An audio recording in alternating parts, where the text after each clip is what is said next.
Hi, hello dear students. This is CA Badrinath Nakirikanti. I am a qualified chartered accountant with more than 12 years of experience in teaching company law.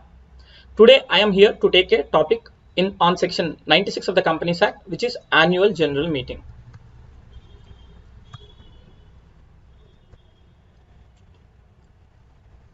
Before we get into the section, let us try to understand exactly what the general meetings are. And the general meeting is nothing but the meeting of members. The general meetings can be classified into two: annual general meeting, extraordinary general meeting. Annual general meeting, the provisions of the same are contained in section 96 of the Companies Act, whereas the provisions of extraordinary general meeting are contained in section 100 of the Companies Act. And annual general meeting, from the name itself we can understand this is a meeting which a company calls every year to transact ordinary business. What exactly ordinary business means? Here ordinary business means adoption of financial statements, declaration of dividend, appointment of directors in place of retiring, and the appointment of auditors and fixing their remunerations. So these four can be referred as ordinary business. Any business other than these four can be said as special business.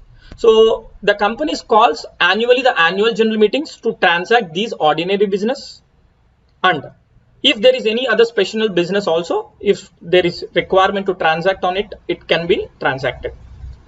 And then what exactly extraordinary general meeting means?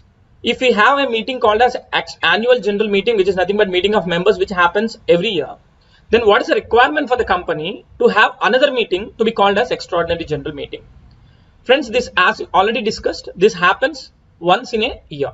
So there may be a situation where a company had to take a decision on a particular matter which requires the approval of the members, and the company cannot wait for the decision till next annual general meeting. So in that situation, it is unavoidable for the company other than to call an extraordinary general meeting and to take a decision on that particular matter.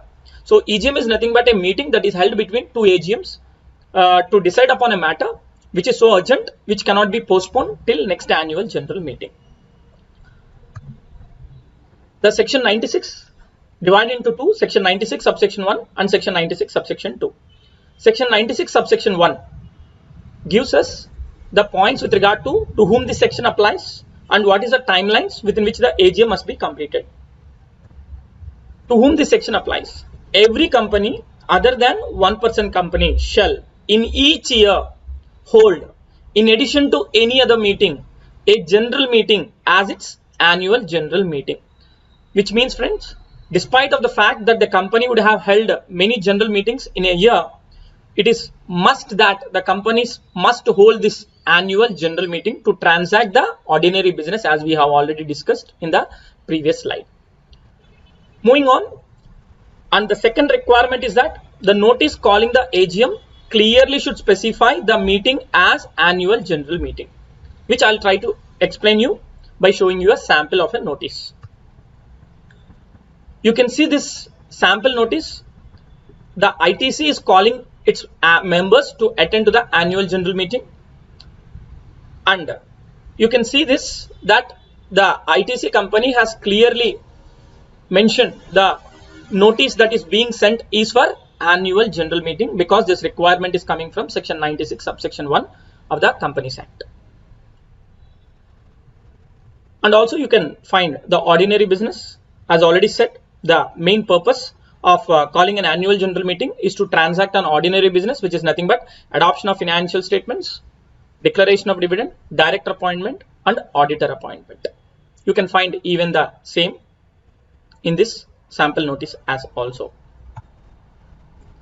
And also the section 96 subsection 1 tells us what is the time limit within which the AGM must be completed.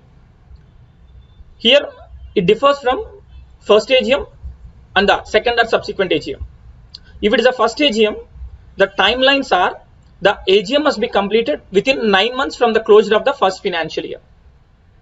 I am repeating, if it is a first AGM, it must be completed within 9 months from the closure of the first financial year. If it is a second or subsequent AGM, it must be completed within a period of 6 months from the date of closing of the financial year, and the gap between the two AGMs cannot exceed 15 months.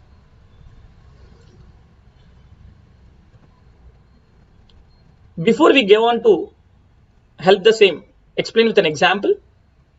Let us try to understand the meaning of financial year given in section 2 clause 41 of the Companies Act.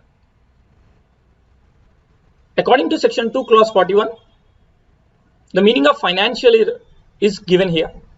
Financial year in relation to a company or a body corporate means the period ending on 31st March every year.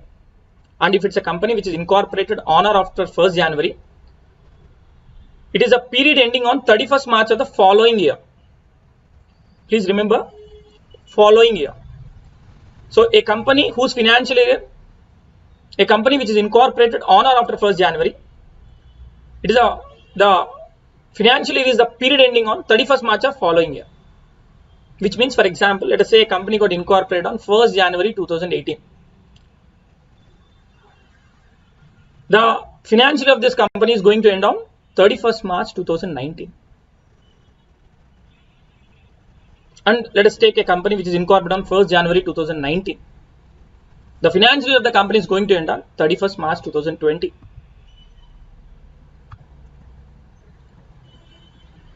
We will take examples. Before I run through this example, let me go back to the slide showing the timelines for conducting the first annual general meeting. You can see here, it is mandatory that the companies should complete their first annual general meeting within 9 months from the closure of the first financial year. Correct? Yeah. Then we will move on to the example. A company is incorporated on 1st January. First, let us understand when the financial year of the company is going to end. The financial year of this company is going to end on 31st March 2019. Because we already discussed the definition of financial year. Financial year means the period ending on 31st March of following year. In the sense, a company which is incorporated on 1st January 2018, the financial year of the company is going to end on 31st March 2019. And from 31st March 2019, the AGM should be completed within 9 months from the closure of the financial year, which is nothing but, so it comes to 31st December 2019. So this company has to complete its first annual general meeting on or before 31st December 2019.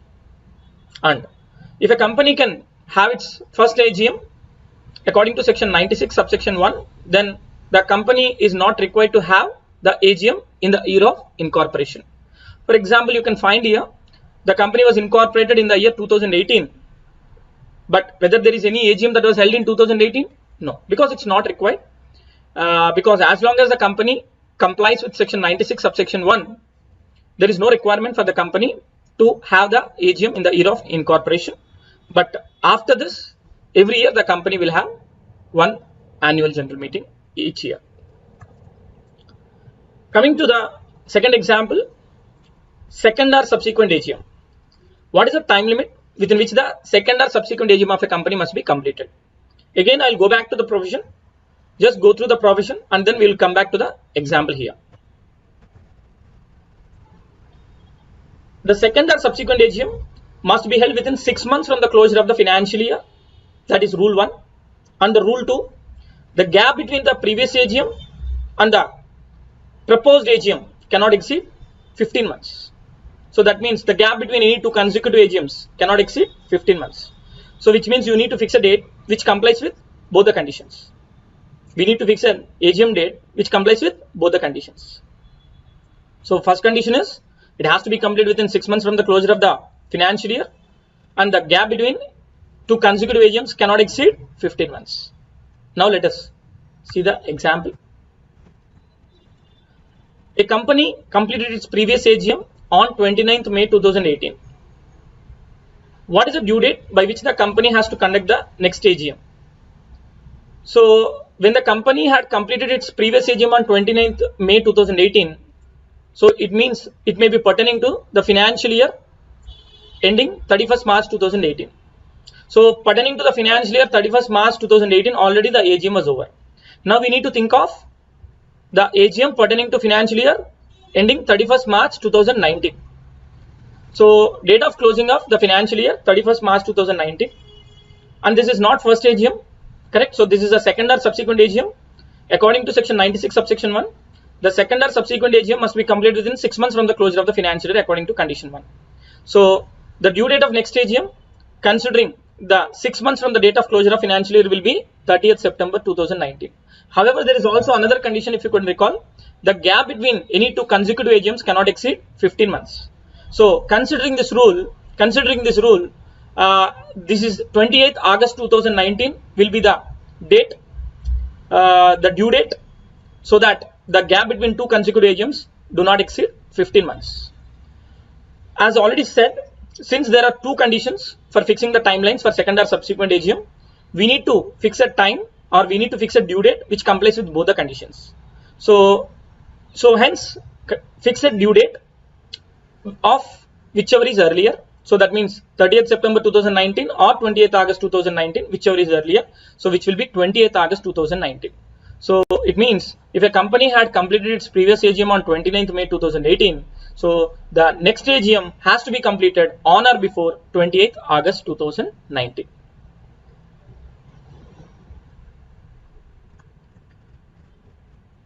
The next point is about if company cannot complete its annual general meeting, or if the company foresees that it cannot complete its annual general meeting within the timelines that are given in section 96 subsection 1, what the companies can do. If it is the first AGM, the companies can't do anything. So the companies can't ask for an extension of timeline. But however, if the companies cannot complete its annual general meeting, or if the companies foresee that they cannot complete its second or subsequent annual general meetings within the time limits that are given in section 96 subsection 1, the companies can make an application to ROC, and ROC has the power to give you an extension for a period not exceeding 3 months. And we are done with section 96 subsection 1. We'll then move on to section 96 subsection 2. What section 96 subsection 2 tells us? This section is going to tell us the date on which an AGM can be held, the place at which an AGM must be held, and the time at which an AGM can be called. So the date, place, time. I'm repeating friends. The date, place, time. DPT. So section 96 subsection 2 tells us the date, place, time for calling a general meeting. First, we will discuss about the date. What is the date on which what is the day on which an AGM can be held? AGM can be held on any day, but other than a national holiday. Now, we may get a doubt, sir, can an AGM be held on Sunday? Of course, yes, because Sunday is not a national holiday. Can an AGM be held on Christmas? Yes. Ramjan? Yes. Deepavali, Dasara, Ugadi? Yes, because these are all not national holidays. So what is a national holiday? National holiday is a holiday that is declared as a national holiday by the government, by the central government. So what are the national holidays that are declared by the central government as of now? 3 national holidays we have. 1, January 26th, which is Republic Day, August 15th, which is Independence Day, and October 2nd, Gandhi Jayanti. So a company can call for an annual general meeting on any day other than these 3 days. On any day other than these 3 days. So except these 3 days, the company is free to call an AGM on any day, including Sunday, including the festivals also. Ugadi, Dasara, Sankranti, Christmas, yes. The company is free to call its annual general meeting even on those days also. And moving on, regarding the place. First we will discuss about what exactly the rule regarding the place of an annual general meeting. It is said as that the annual general meeting shall be held at the registered office of the company or some other place within the city, town or village in which the registered office is situated. Which means that this rule says that a company can call for an annual general meeting to be held at the registered office of the company or at some other place within the same town, city or village where the registered office is situated. Because as you all know, sometimes the number of members of the company may be many and the registered office may not be able to accommodate. Hence, the law is also giving you an option where you can have an AGM at some other place within the same town, city or village. Maybe, for example, if your registered office is in a city and you have more members where registered office cannot accommodate. If you want to have an AGM in a stadium, you can have it. You can have it because this section allows that. But this section doesn't allow you to go outside the city or village or a town to conduct an annual general meeting. However, in case of a government company, there is one more alternative is also available for a government company. So, in a general rule, we said that a company can conduct its AGM either the registered office of the company or at some other place within the same town, city or village where the registered office is situated. But if it's a government company, the AGM can be held at the registered office of the company or some other place within the same town or city or village where the registered office of the company is situated, or such other place as the central government may approve in this behalf. So in case of a government company, there is one more alternative that is available to the government companies. So which is nothing but the other place as the central government may approve in this behalf.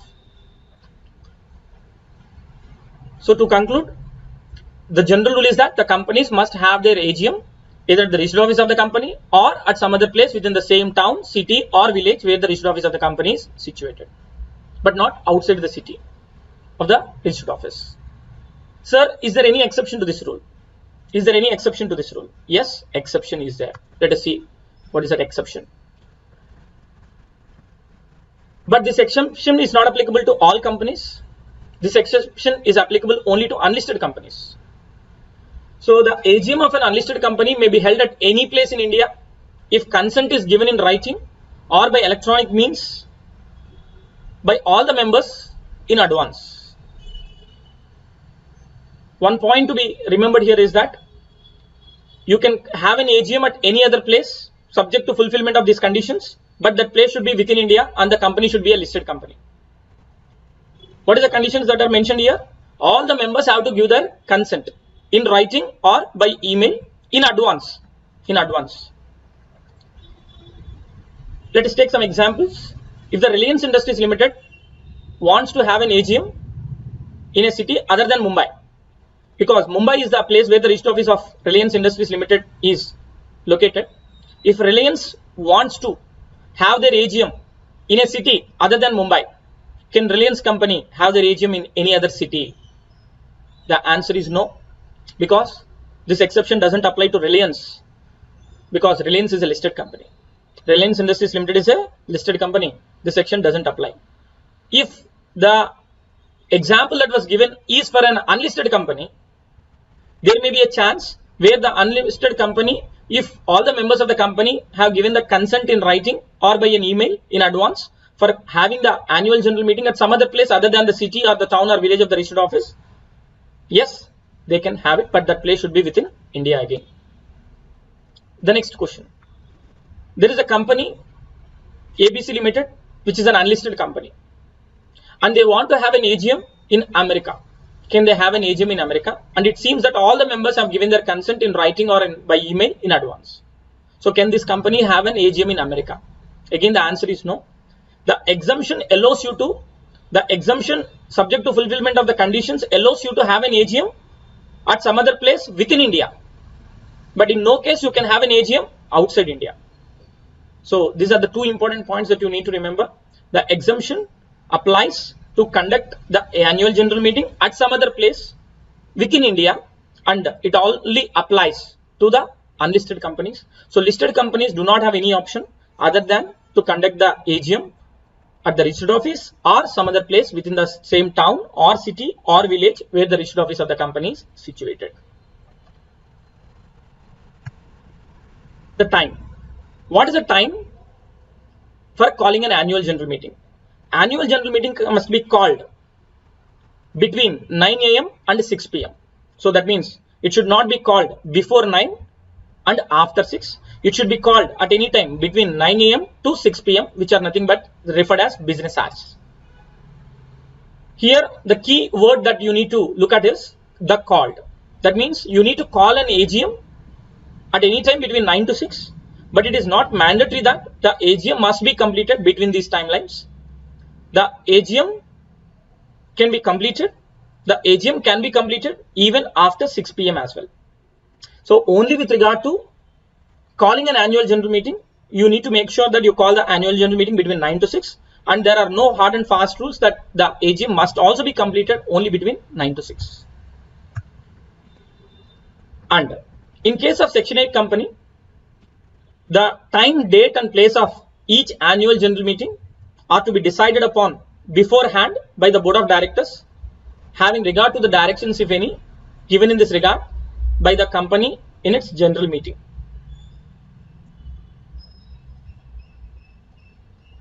And exemption the central government may exempt any company from the provisions contained in section 96 subsection 2 subject to such conditions as the central government may think fit to impose. Please try to understand here, exemption is not applicable for section 96 subsection 1. The central government has the power to give you an extension. The central government has the power to exempt a company from complying with section 96 subsection 2, but not section 96 subsection 1. What is section 96 subsection 2? The date, place and time. So central government has the power to exempt any company from the applicability of section 96 subsection 2, but not section 96 subsection 1. And thank you so much. And if there are any questions, you can reach me at 89399 and my YouTube classes Badri Sir CA classes. And please subscribe to my page for more videos. Thank you so much.